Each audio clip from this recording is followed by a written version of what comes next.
ઓમ શ્રી પરમાત્મને નમઃ. નિર્વાણ પ્રકરણ ઉત્તરાર્ધ. દસ્ય જગતની અસતા, સર્વની એકમાત્ર બ્રહ્મરૂપતા તથા તત્વજ્ઞાનથી થનારા લાભનું વર્ણન. શ્રી વશિષ્ઠજી કહે, રઘુનંદન, સૃષ્ટિનું વાસ્તવમાં કોઈ કારણ નથી. તેથી ન તેની ઉત્પત્તિ થાય, ન તે નષ્ટ પણ થાય. જેવું કારણ હોય છે તેવું જ કાર્ય ઉત્પન્ન થાય. જ્યારે સૃષ્ટિનું કારણ જ કલ્પિત અને મિથ્યા છે, ત્યારે તેનાથી થનારું સૃષ્ટિરૂપી કાર્ય પણ કલ્પિત અને મિથ્યા સિદ્ધ થાય. જેમ પ્રશાંત મહાસાગરની અંદર લહેરો અને ભમરો વગેરે તેનાથી અભિન્ન રૂપે સ્થિત છે, તે જ પ્રમાણે ક્ષોભરહિત પર બ્રહ્મા જગત અને ચિત્ત વગેરે સ્થિત છે, જે બ્રહ્મથી ભિન્ન નથી. જેમ પોતાની અંદર અનેક આકારના વાસણોને રાખનારો માટીનો લોંદો એક રૂપે સ્થિત રહે, તે જ પ્રમાણે પોતાના ઉદરમાં અનેક બ્રહ્માંડોને ધારણ કરનારા સર્વાત્મા નિર્મળ બ્રહ્મ પણ એક છે. જેમ સોનું પોતાની અંદર અનેક આભૂષણોને ધારણ કરે અને એ બધાના રૂપમાં તે સ્વયં સ્થિત હોય, તે જ પ્રમાણે બ્રહ્મ પણ દસ્ય જગત રૂપે સ્થિત છે. જ્ઞાની પુરુષ સ્વપ્ન કાળમાં સ્વપ્નને જાગ્રત રૂપ જાણે છે, કેમ કે તેમણે વાસનાઓથી વ્યગ્ર મનને ગ્રહણ કર્યું નથી, અને તેઓ જાગ્રત કાળમાં જાગ્રતને પણ સ્વપ્ન સમજે, કેમ કે તેમને તે સત્ય સ્વરૂપ આત્માનો બોધ થઈ ગયો. જેમ તપાસ કરતા મૃગ તૃષ્ણાનું જળ મિથ્યા સાબિત થાય, તે જ પ્રમાણે વારંવાર ઇન્દ્રિયોના સંપર્ક આવવા છતાં પણ આ દસ્ય પ્રપંચ તત્વજ્ઞાન થતાં મિથ્યા સિદ્ધ થાય.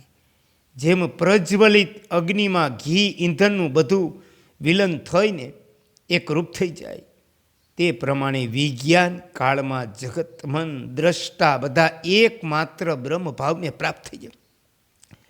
જાગ્રતને સ્વપ્નવત મિથ્યા સમજી લેવાથી તે પોતાની દઢતાને છોડી દે અને અત્યંત કોમળ બની જાય. તાત્પર્ય એ કે તેના મિથ્યા તત્વનો દઢ નિશ્ચય થઈ જાય. દેશ કાલરૂપ નિમિત્ત વિના જ જાગ્રત અને સ્વપ્નનું નિર્માણ કરીને યથાસ્થિત બોધ સ્વરૂપ સાક્ષી ચેતન્ય આત્મા જગતના રૂપમાં દઢ ભાવને પ્રાપ્ત થયો હોય એવો લાગે. આ પ્રમાણે વિચાર દ્વારા જ્યારે જાગ્રત પણ ક્ષણ ભંગુરિયા મિથ્યા સિદ્ધ થઈ જાય, ત્યારે આપમેળે ક્ષીણ થવા લાગે.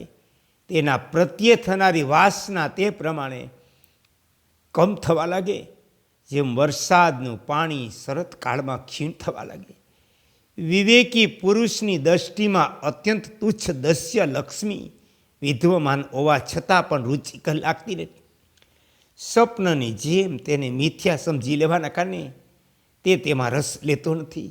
એ મહામતે જેમ પાસે રહેલા પુરુષને સામે દેખાતું હોવા છતાં મૃગ તૃષ્ણાનું મિથ્યા જળ તેની તરસ મિટાવી શકતું નથી, તે જ પ્રમાણે આ અસત્ય વિષયો કોઈ પણ જ્ઞાની પુરુષને રુચિપ્રદ લાગતા નથી. એ શ્રીરામ, જેને અસત્ય સમજી લેવામાં આવે તેમાં ગ્રહણ વૃત્તિ કઈ રીતે થાય? એવો કયો પુરુષ છે જે સ્વપ્ન સમજી લીધા પછી તેમાં દેખાયેલા સોનાને લેવા દોડે? જ્યારે દસ્ય જગતને સ્વપ્નની જેમ મિથ્યા સમજી લીધું, ત્યારે તેના પ્રત્યે થનારી આસક્તિ દૂર થઈ જાય. દ્રષ્ટા અને દસ્યના સંબંધમાં જે ચેતન અને જડ ગ્રંથિરૂપ દોષ પ્રાપ્ત થયો તે નિવૃત્ત થઈ જાય.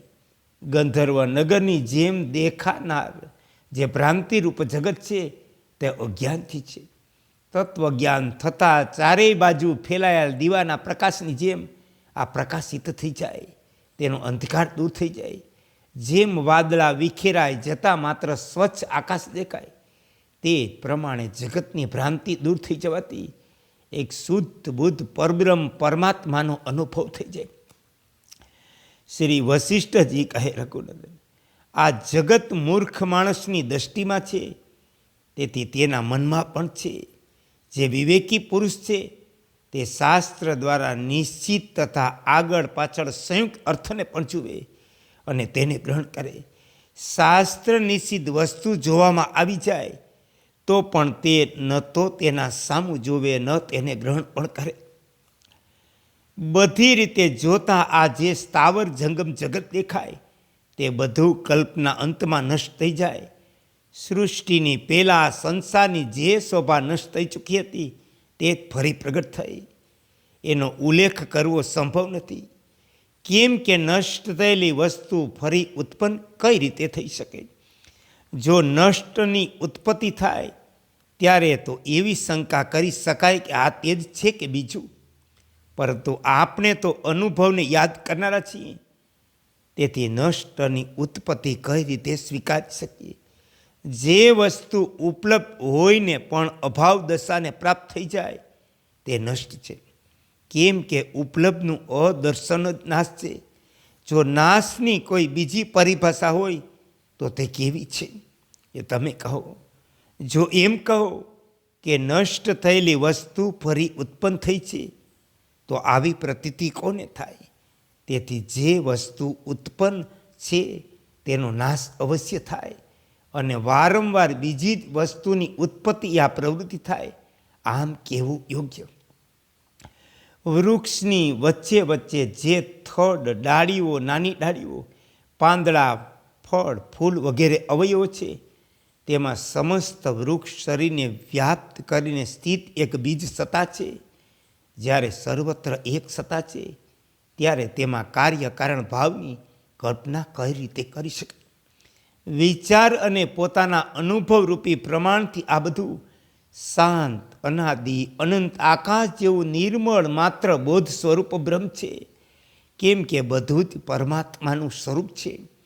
તે પરમ પદ સ્વરૂપ પરમાત્મા વાણીનો અવિષય, અવ્યક્ત, ઇન્દ્રિયાતીત, નામરૂપથી રહિત, સર્વભૂત સ્વરૂપ, શૂન્યમય તથા સત અને અસત પણ એ જ છે. વસ્તુત તે ન વાયુ છે, ન આકાશ છે, ન મન છે, ન બુદ્ધિ વગેરે છે, ન શૂન્ય પણ છે. તે કશું ન હોવા છતાં સર્વ સ્વરૂપ છે. કોઈ અન્ય જ વિલક્ષણ અને અનિર્વચનીય પરમ વ્યોમ એટલે કે ચિન્મય આકાશરૂપ છે. તે પરમ પદમાં સ્થિત અને સઘળી કલ્પનાઓથી મુક્ત તત્વજ્ઞાની તે પરમાત્મા વસ્તુનો અનુભવ કરે. બીજા લોકો તો માત્ર અભ્યાસમાં આવેલા શાસ્ત્રો અનુસાર જ તેનું વર્ણન કરે. વાસ્તવમાં તે પરમાત્મા ન કાળ છે, ન મન છે, ન જીવ છે, ન સત છે, ન અસત છે, ન દિશા છે, ન એનો મધ્ય છે, ન અંત છે, ન બોધ છે અને ન અબોધ પણ છે. યોગી લોકો તે પરમાત્મા પદને સર્વાત્મક અને સમસ્ત પદાર્થો રહિત જુએ. તે આદિ પણ જ્ઞાન યોગીઓ મહાત્માઓની સૃષ્ટિમાં સર્વરૂપ, સર્વાત્મક, સ્વાર્થરહિત, સર્વાર્થ પરિપૂર્ણ એવું છે. જેનું અંતકરણ સ્વચ્છ છે, જે તત્વજ્ઞ અને શાંત છે અને પરમ પ્રકાશ સ્વરૂપ પરમાત્માને પ્રાપ્ત છે. તે તેના યથાર્થ સ્વભાવને જોઈ અથવા સમજી શકે.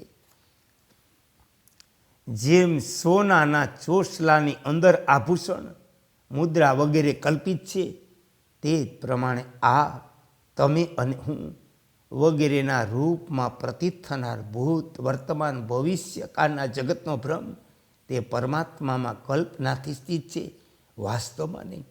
પરબ્રહ્મરૂપી લાકડાના સ્તંભમાં ત્રિલોકરૂપી પૂતળી જોકે કોતરેલી નથી છતાં પ્રતીત થઈ રહી. સાક્ષીરૂપી શિલ્પીની દ્રષ્ટિમાં રહેલ છે. થાંભલામાં તો કોતરેલી પૂતળીઓ જ દેખાય. તે ક્ષોભ રહિત પરબ્રહ્મ પરમાત્મા રૂપી મહાસાગરમાં થયા વિના જ આ સૃષ્ટિની લહેરો દેખાય.